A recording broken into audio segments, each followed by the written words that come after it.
Three awesome guests today. Our regular Wednesday crew, Nick Borrman, WagerTalk.com, at Borrman, Powley, at Powley_WT. Carm, can you give a check to see if we are actually on? It says we're online, but I can't seem to bring the video up. No, I can see it. We're live. We are live. Woohoo! I don't like the way you have me set up on the screen there. You can kind of see like my backyard, but it's all good. Okay, well, get a great backyard. What do you want from me, dude? Nick, great work on the golf show yesterday. We have a new golf show, everybody. It's on Tuesdays at 2 p.m. Eastern. It'll be that time all summer long. Nick Borrman, Jared Smith, Dave Koken, and who else was with us? Andy Lang was with us. Oh, Andy, yes. Blue-eyed Andy Lang. Really fun show, dude. Yeah, I had a lot of fun doing that show with those guys. It's just like any other sport, trying to figure out, the layoff and how to deal with that. But the guys were fun, man. I had a lot of fun. I can't wait to talk every week golf going forward. So looking forward to doing that every single week as we go. Welcome to the show, Brian Rowe, Kylie Reynolds, Tim C. Nice to see you guys. Big lineup today. 1 o'clock, this show, Stoppage Time. At 2 o'clock is our NASCAR show. And at 3 o'clock, our most watched weekly show, straight from the strip. Kelly, Gianni, and Minty. Carmine, how are you, my friend? I'm good, man. Every day is a good day. Everything looks like it's opening up in the sports world. News coming around from everything from NHL to NBA to more soccer leagues, and of course NFL around the corner. So I think it gives us a little bit of normalcy with everything that's going on. But yeah, man, I'm enjoying things right now, and let's just hope for a big week ahead. And you, my friend Pavlos, what's going on in Greece? Everything is fine. We were supposed to be out of lockdown for like a month, but now things are starting to heat up again. But no worries, I guess. I thought Greek just lived in a state of permanent lockdown. Yeah. Pretty much. Yeah, but that's a different kind of lockdown. I went to Greece. I stayed in Eos for 21 days, Pavlos. How insane is that? That's insane. Yeah. Yeah. I can't put words to it. Should have been amazing. Eos is magnificent. I went to Santorini and Paris as well. I loved Athens. We had to, my friend and I, we were backpacking. We went to I don't know what it's called, that old ancient ruin thing. It took like 2 hours to walk up to that thing. And then I walk up and it's like a bunch of old rocks. And I'm like, really? I walked to see this disaster? Well, it used to be magnificent back in the day. Yeah, about 5,000 years ago. True. Soccer returns to Spain this week, guys. La Liga action. We're going to break down some games. Each of you are going to do one game. We have a new segment called Our Consensus Play, where all three of these guys agree on the same play. Carm will explain it later, so make sure to stay tuned for that. And, of course, we have a promotion for you all. Stop 20, that's the coupon code.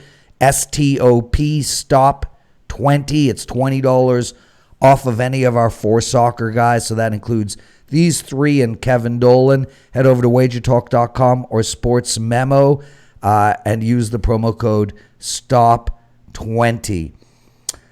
Nick, you're up, dude. Granada hosts Getafe. I probably pronounced that completely wrong. How bad was that? Getafe. Okay. Getafe. Silent G. What? Well, they pronounce it with a heh. Well, they're having a good season. But Granada have been a moneymaker at home, and they're at home in this matchup. Fill us in, my brother. Yeah, you're absolutely right about that. They've been very good at home, and I like them here at home again. They're they're plus a quarter of a goal underdogs right now, so I like them at home catching that number. They're a promoted side this year. They're having the best year of any of the three promoted teams so far, and they're actually on the cusp of a Europa spot for next year. So they are doing very well in La Liga, which is traditionally a tough league to be promoted from and stay, not only afloat, but stay to get up towards the top. So they're doing great.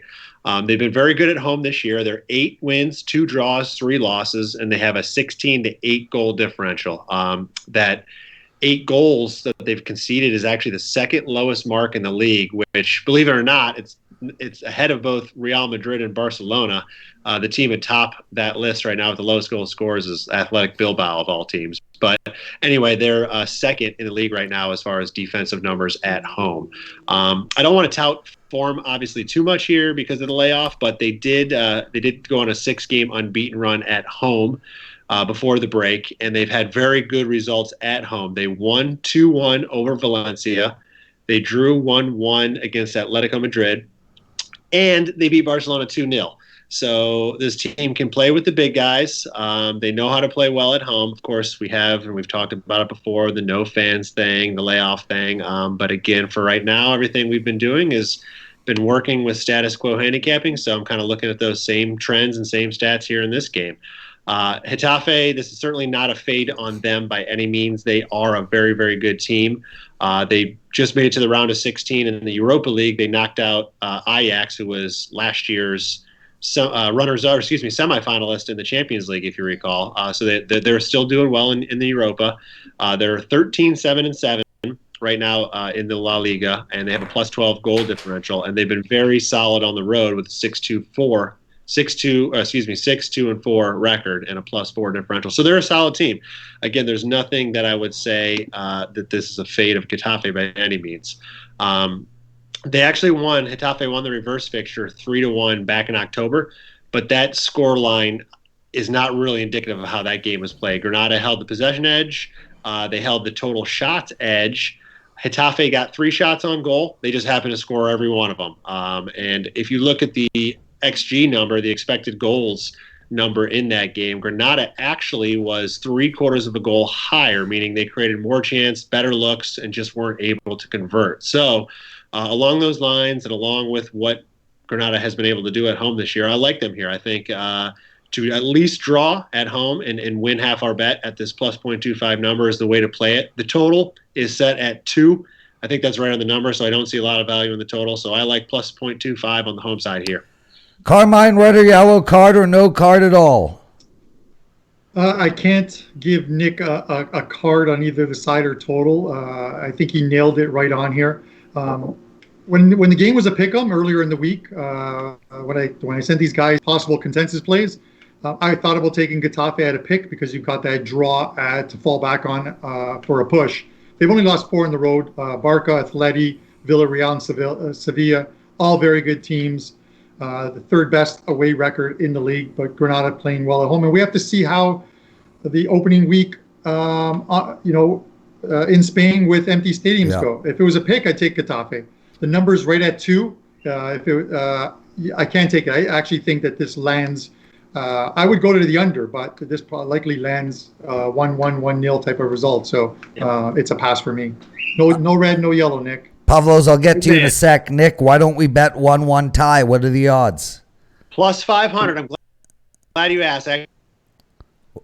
So if there was a correct score number you're going to throw out there, I think that's the one to do. The other lowest total is Getafe 1-0. It's plus 525. But I think that 1-1 draw is a very likely total here, and that's plus 500. Worth maybe a few pizza and beer dollars, as I like to call them. Not a lot. Excellent. Pavlos, what kind of card do you give Nick on his play? I'll give him no card. I totally agree. I'd like to say just a couple of quick things about this matchup. The fact is that Granada, the host team, in 5 matches in this venue, they've won 3 times, they've lost once, and the other one was a draw. So they do have the head-to-head advantage. Moreover, Getafe, the visitors, will be missing 3 of their key players, their 2 midfielders, and their best attacker. So that's gonna hamper that's gonna reduce their chances for a win here. So I totally agree with Nick and Carl. Excellent stuff. Pavlos Laguretos, Carmine Bianco, Nick Borrman, and I'm the Prez. You're watching Stoppage Time. Make sure to stay with us throughout the day. 2 p.m. Eastern NASCAR, 3 p.m. Eastern straight from the strip. And Kane, brother, he's going to buy me an orange jersey. He wants to know what number I want. I don't strike him as a number 9. I actually wear 97 on my hockey jersey, but I know that's not a soccer number, so I'm happy with 17. But I will take 9. I'll take any number whatsoever. I'm just honored and privileged that you're thinking of me, Kane, so thank you so much, my friend. Nick Borrman just logged into the chat room. Same with soccer predictions. Welcome, guys. Thank you, sir. Yeah, okay, boys. Carm, you're up. Sevilla versus Betis. Sevilla sits third behind Barcelona and Real Madrid, while Betis are mid-table. Where are we going in this game, my friend? Yeah, you got Sevilla right. Yeah. Screw the pronunciations, Betis, right? Man. Leave me alone. I didn't want. No, you got him right. Betis is Real. I mean, Betis, you send me these tweeted games, Betis. and it's like every time I get these emails of what games you guys want to talk about, I'm like, oh my god, please no! Like, don't let it be some team with 12 syllables and a bunch of Right. Calm down. We have a swallow, Pavlos, swallow. I almost choked. Listen, we have a chat group between the four of us where we discuss some stuff, and Kevin says to me all the time in the chat, "Why do you give me the worst games to preview on Friday?" Because I sent an email out and I gave him Turkmenistan as a joke. I could pronounce that. It's really a Bundesliga. You can. Well, that's good. Let's see. We'll see if you can pronounce any of the games. As far as this one, listen, it's great to see La Liga back.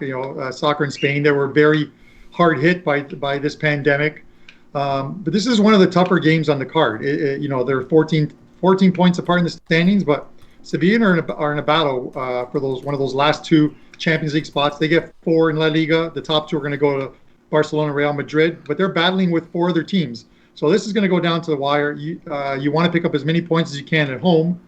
As far as Betis, 33 points. They're not safe from relegation, but they're at a point now where even draws are important for them. You pick up a point here and there, and teams like that tend to play a lot tighter on the road, and that's where I think we're going to see here. Sevilla, not the greatest team at home this season. They've gone 6-5-2. That's like the 12th best. Betis aren't that great on the road. 1-6-6. This is one of those ones I'm looking at the under here. With a game lined at 2.5, Sevilla's 4-9 to that total, over to under at home. Betis is 6-7 away. When they leave Estadio Villamarin to play on the road, they're 6-7. This is one of those ones where I think you see a Betis team with a defensive starting 11 out there. I think it's going to be tight early on. They would love a point in this spot here. If they could get a win, they would love it even more. But I'm leaning to the under here, 2.5. I don't want to take either side. You look at that line, and it just does not seem right for a game involving Sevilla at home. So under. I'm passing on the sides and taking the under. Yeah, Kylie Reynolds, one of our great listeners, always with us. Thanks, Kylie. He likes the over in this game. Hey, Elliot, hope you're doing well.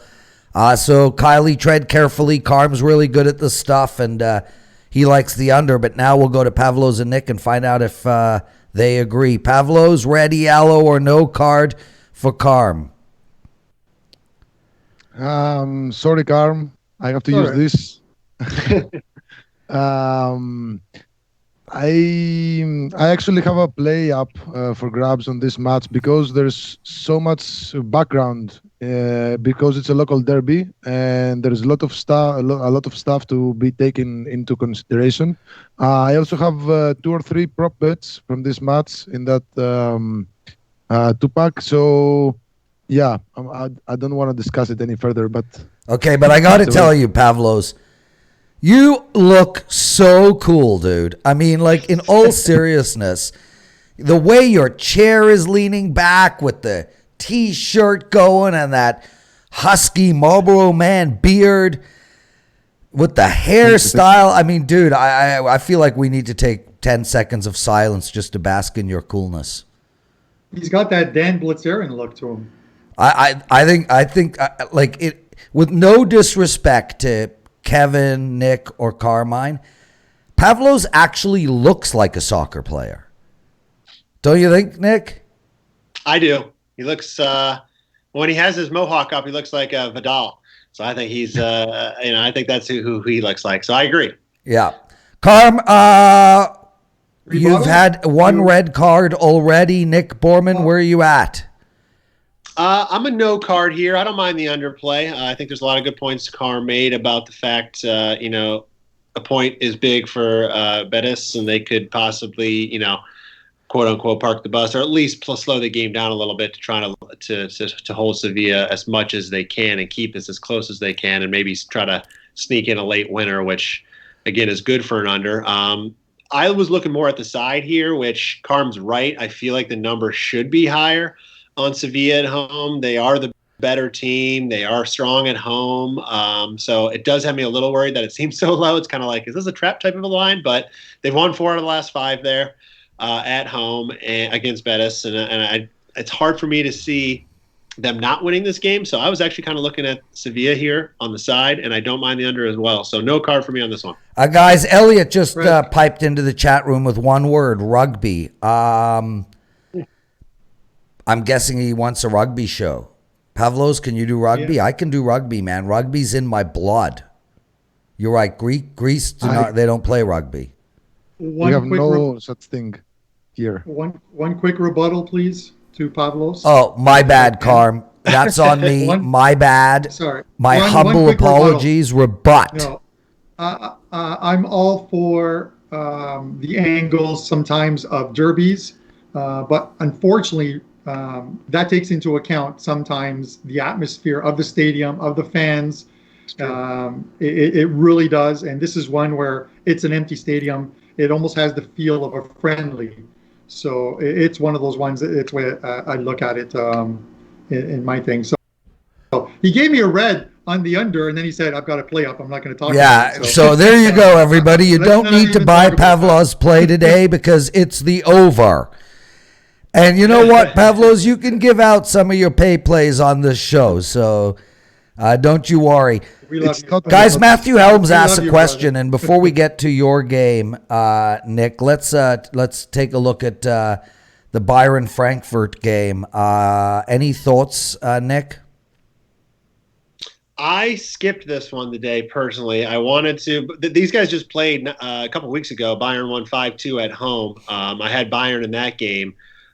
This one going into the semifinal of a cup match. Frankfurt really nothing for in the league. Bayern, I don't want to say they have nothing to play for, but they've kind of wrapped up the league title. All they need is another winner. So I think actually Frankfurt might surprise a little bit in this game. But I don't know. I didn't want to bet against Bayern. I hate betting against Bayern. I do it when I see the value, but I personally passed. I don't have much of an opinion here. I'm just going to watch. I think it'll be an entertaining game. If anything, you would think there's going to be goals, but sometimes these cup matches just throw you for a loop. Carmine? I'm just responding to the chat. You know what? I'm looking forward to this game. Frankfurt actually back in 2018 in the final in Berlin knocked off Bayern Munich 3-1 in the final. So a little bit of revenge here. That game 5-2 on the restart a little while ago. They were completely outplayed by Bayern at home at the Allianz Arena. 23 attempts on goal, 10 actual shots on goal to 11-4 for Frankfurt. And Frankfurt got a couple quick ones when I think Bayern let their guard down because they were ahead. I think revenge is in play here, and the fact that they're just playing unbelievable football right now at home and overall. So for me, it's Bayern all the way here. Lay the goals. Our Greek god, the coolest man around. I agree 100%. Frankfurt will also be missing their the most creative midfielder called Kostic. They haven't won in that venue in 600 years. 2 decades. Okay, close enough. I guessed. I just guessed. I think Bayern Munich will trample them today. Guys, Elliot thinks Pavlos looks like a rugby player. That's why he mentioned that word. And I'll tell you guys a quick story, and then we'll get to Nick's game. So I'm in Vegas. I'm at the urinal, thing in hand. And no problem. And basically this guy's at the urinal next to me. And I turn to him and I'm like, at the urinal. I know, totally uncool to engage with a stranger at the urinal. I get it. But I turn to this guy and I'm like, dude, you got to be a professional athlete. Like, you just ooze professional athlete. He's like, no, not at all. I'm like, you are a rugby player. And he's like, no, seriously, I'm not. As we walk out, his friend tells me he is not only a rugby player, not only a professional rugby player, but he has scored the most amount of tries in the history of rugby league. And I picked this guy out at the urinal. So, Pavlos, you don't look like a rugby player to me, bro. Okay. Carm, what are you saying to me? Byron, you want to add on? Go ahead, my friend. Yeah, one quick add-on for you guys watching the show ahead of the weekend. Take this for any way you want, but Bayern play on the weekend at home against Borussia Mönchengladbach. And just a heads up that both Muller, who has 20 assists for the team, and Lewandowski, their two big guys up front, are both suspended for that game. So take that into consideration when you're looking at the line. If it looks a little off or if it looks a little high, take into consideration there are two big guys up front, and they've got a ton of talent. Will both be missing on the weekend. Oh, we got to go to Pavlos, Valencia, playing host to Levante. Whatever the case, Valencia are 7th and holding onto the final Europa League spot, while Levante sits at 33 points, likely only a few points away from another season in La Liga, so good for them. Obviously an important game. Pavlos, take this game apart, brother. I don't know who assigned this game to me, but Carmine. He's laughing. Carmine. It's a game between two teams that have bats as their logos. And we all know that the coronavirus started by a dude eating a bat or something. So nothing is greater than having such authority to your voice. We all know as a fact that the coronavirus was started by a dude who ate a bat, maybe. Yeah, maybe. Yeah. As a fact. Yeah. Okay, sorry. I love doing the show with the three of you guys. This is fun, man. Go ahead, at Pauly_WT. Okay, Valencia were actually struggling a lot before the break. They had one win in their last 8 matches in all competitions, but there were a lot of competitions. They had the La Liga to deal with, they had the Spanish Cup to deal with, but most importantly, they had the Champions League to deal with. They reached the round of 16 of the Champions League.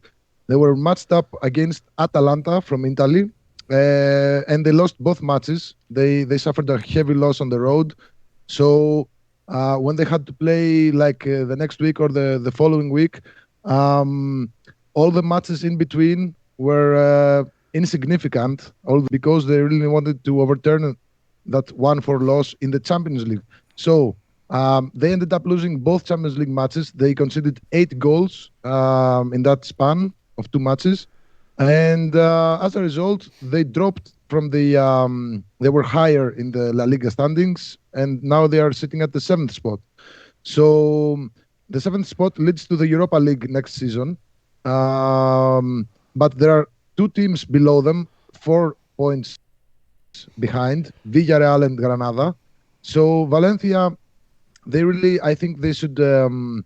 this is a must-win match for them because after that they have to travel to Madrid in order to take on Real Madrid. So failing to get a win here and failing to get a win in Madrid could possibly allow either Villarreal or Granada to overtake them in the standings. Let's take a look at the other bat team called Levante. They are sitting at the 13th spot with 33 points. They are in the no zone. They are somewhat safe from relegation, 8 points above the red line. They are 9 points behind the top 7 spots that lead to the European competitions. They are considered to be pretty safe for the moment. Levante are one of the teams that are really bad on the road. In 14 matches, they have 3 wins and 11 losses. They've lost their last 5 matches on the road. They conceded multiple goals in all 5 occasions. Valencia, one of the traditional strong home teams, even without their fans, I think they will be able to win and win easily. One last thing is that Levante have never won in like 2 decades in that venue, and Valencia have won the last 5 matches as hosts against Levante by 2 or more goals. So, without further ado, I'll go with Valencia minus 0.75. Yeah, to cover the spread. There you go. Carmine, what are your thoughts? Red card. I just want you to red card him, but you can't do it if you agree and you just want to shove it in his face on revenge. That doesn't count. This is a betting show. No. I'm not going to give him a red card at all. I'm going to give him a yellow. That's the worst looking yellow card I've ever seen. Did you just put up Tim Tams? Did you just sneak Tim Tams into the show? I did. This show is brought to you by Tim Tams. I don't know. Wait a minute. Hold on. How did that happen? You were literally holding this yellow card, and then all of a sudden Tim Tams showed up. It's how it is. This is pure yellow. I'm not really sure. Can you not see? Are you using a green screen or something? It shines as silver. I'm not really We'll sure. accept it. We'll accept it as yellow, but I would much prefer a Tim Tam, and I think so will Pavlos. So can you just give him a Tim Tam? Yeah, I will. I agree in the sense of this has been a one-sided, especially in Valencia, where they're 9-0-4 at home against this Levante squad, and it's been a home-dominated series. Only 6 times as an away team won a game, and that was Valencia all 6 times at Levante. Again, it's one of those things where I look at some of these games and I did lean to Valencia, and I think they probably should win, but this is another one of those ones where Levante, 33 points, relegation battle, and these teams are right out of the gate where teams aren't in the greatest game shape or form, that you might see one of those lower scoring games, one of those games where the away side plays to the point and may park the bus. And you've really got to be on your game to break down a team that plays like 9 guys or 10 guys behind the ball. So with that said, I'm hoping that Pavlos wins his bet with Valencia, but I'm going to pass on this game just because of that. Nick Borrman. I really like this game. In fact, I have my 5% La Liga play. We'll of the just week leave it on at that, bro. So I'm going to leave it in a no. I get it, brother. I get it 100%. No red, no yellow to give us an indication. No, he wants a Tim Tam as well, Carm. Show us the Tim Tam. Take it out of the box. Why don't you just eat one? No, I'm not going to eat one. That would be rude. Anyways, it's hey good. guys, one sec, Carm. Guys, I just want to mention. Listen, Kylie, I appreciate your words a lot. Marlon, I did read your text, and I appreciate that you watched the show because of my hilarious takes. It means a lot to me, actually, because I'm without question a polarizing host. I mean, there are guys that get it. They understand that I'm fun-loving, warm, but like to make fun of people and like to make jokes. And there are other people that literally hate me with virile.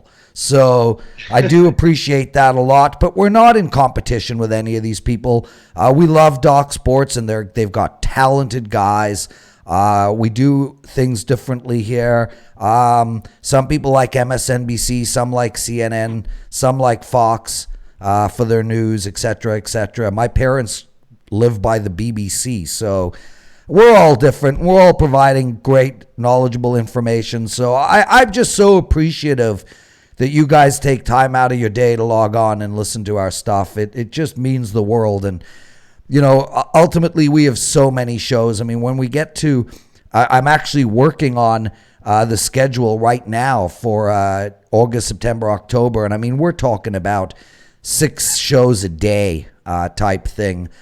So, we just appreciate you guys coming on. And Kylie, what did you write? I've been dealing with docs for 15 years. They're mainly touts except blah, blah, blah. It's all good. It's all good. Okay, Carm, we got a new program here. Consensus picks. Tell us about it, my friend. We should just call it the Tum Tam segment because that is consensus, the greatest cookie in the world. I mean, maybe I can get them as a sponsor for the show, but listen. And I'm wearing the Toronto FC jersey in honor of the fact that MLS returns on July the 8th. I know Nick is excited about it. Sounders fan who's sitting there in Greece, loves it as well too. So soccer returns to North America. I'm pretty happy about it. The consensus pick every week I'm going to send out to the guys in our chat group that do the shows on Wednesdays and Fridays. 5 games for the Wednesday guys. It's either Thursday or Friday game, and the Friday guys it'll be a weekend game. I get them to email me back what they like, and if we and the strength of that play. If we can all agree on a play, that becomes a consensus play. So nobody asked me my opinion at all. No, because it's just the 3 guys here. But anyways, with that said, Prez, I love you, man. You always try and be a better version of yourself every day. I commend you for that. That was deep, dude. Yeah. Anyways, with that said, we will have a consensus pick every week, hopefully, or every show. And I'll throw it back to you, Prez, on what our consensus play is for this week. And then Nick and Pavlos will give you some talking points on that game. Well, it's Friday's Bundesliga. It's Hoffenheim. Hoffenheim against Red Bull Leipzig. Over 3.5 goals. That's the consensus pick, boys. Carm, I'll go to you first. Well, no, I'm throwing it to Nick and Pavlos. I want them to talk about the game. Carm, you're idea. like my co-host, brother. Okay, so Nick and Pavlos, I'd like you to speak both at the same time.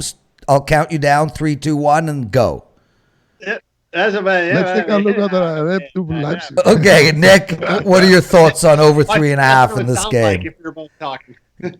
Go ahead, Nick. All right. I like the over in this one. It is a big number, 3.5, but Bundesliga is a high-scoring league, so nothing crazy here. Both teams, 3 out of the 5 games that they've played since the restart have finished over this total, and the games that didn't really did have good chances. Hoffenheim, their first game, they didn't score, but they had so many chances against Hertha Berlin. I think they had an XG number almost at 3, and they didn't net one. Leipzig, they just played Paderborn, drew 1-1 at home, but they were up 1-0, cruising. That game looked like it was going to be 4 or 5-0. They got a red card before halftime. That pretty much put that over to bed. I see Pablo shaking his head as if he had Leipzig or the over in that one. I got a 5% on that. Okay, yep. So, the over here looks like a good play. These teams have been playing much to that way so far since the restart. If we look back at the reverse fixture here, it was 3-1. Leipzig won at home.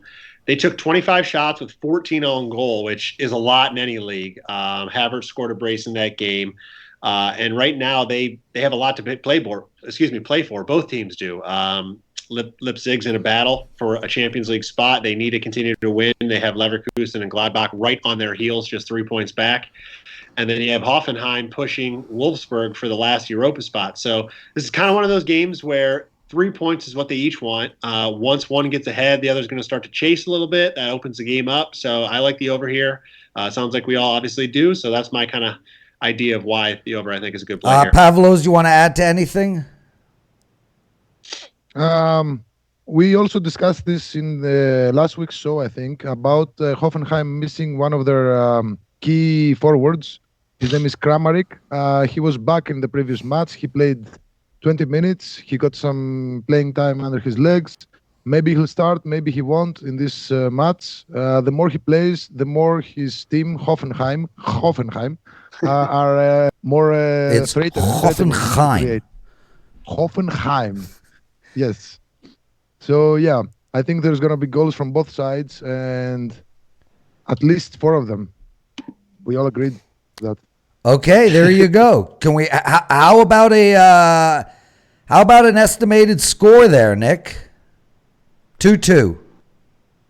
No, I think Hoffenheim. Leipzig's going to win this one. I think it could be a 3-1, 4-1, honestly, type of win for Leipzig. I think they're the better side. At times, they kind of get a little, I don't know what the word is, but they're not quite as good at finishing. But I think Havertz is starting to play really well again. They started off slow the first couple games. So I think they win. I think they could almost do the over themselves in a 4-1 type of game. But 3-1 is where I'll put my money on if I was going to bet a correct score. Carm, thoughts on the game? Yeah, you know what? For me, I think it's Leipzig. They're averaging 3.6 goals. Their games on the road. Hoffenheim is at 3.8. And the thing is we saw last weekend their top scorer for Hoffenheim came on in the last 30 minutes to play. He's finally healthy, I think, and he probably starts this game. Kramaric. That's big for that team.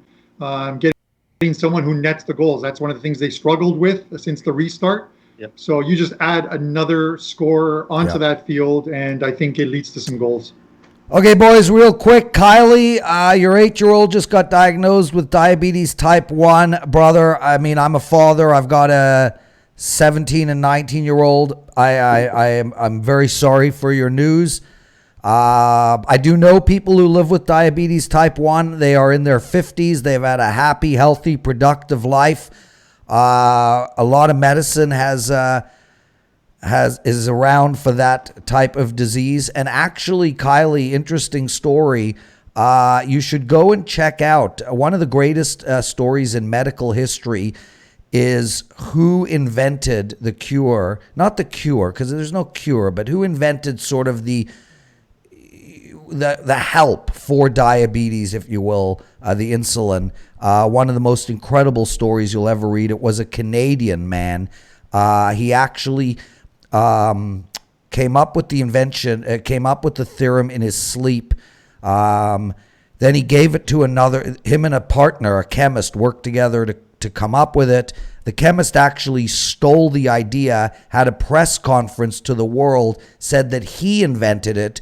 The world made him a hero, except the original guy didn't write the recipe down, and the chemist forgot the recipe. A few years later, they ran out of serum.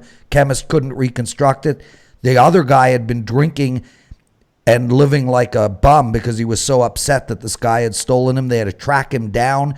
He had to then come up with his theorem again. And then when he did, Bayer offered him 10% of their company for the serum. And he said no. Wow. It's the only medicine released to the public for free. He gave it away. So you don't actually pay for it. You pay for the dispensing of it. That's how the companies make their money off of the insulin. But it is one of the most incredible stories. I'm amazed there hasn't been a movie made of it. Cannot remember his name. Just eludes me. Carm, do you know his name? Do you remember the story? I didn't even know the story until you told me. Yeah, Canadian guys. It's one of the most incredible stories you'll ever read about in your life. But Kylie, best wishes to you and your beautiful child, and I'm sure hopeful that everything will work out well. Friday's show, Nick, Kevin, and Carmine. We're going to discuss round of 31 of the Bundesliga, along with some plays in Spain and Germany. Pavlos, any last thoughts before we get out of here? No, it's fine. I'm good. I'm satisfied with how this went. Oh my God, you're the best! Can I say one more thing? Go ahead, brother. For my good friend Pavlos. Listen, we all have our ups and downs. Pavlos was the funniest in the group. He sends a message to Nick and I and Kevin. He's like, guys, I just hate things right now.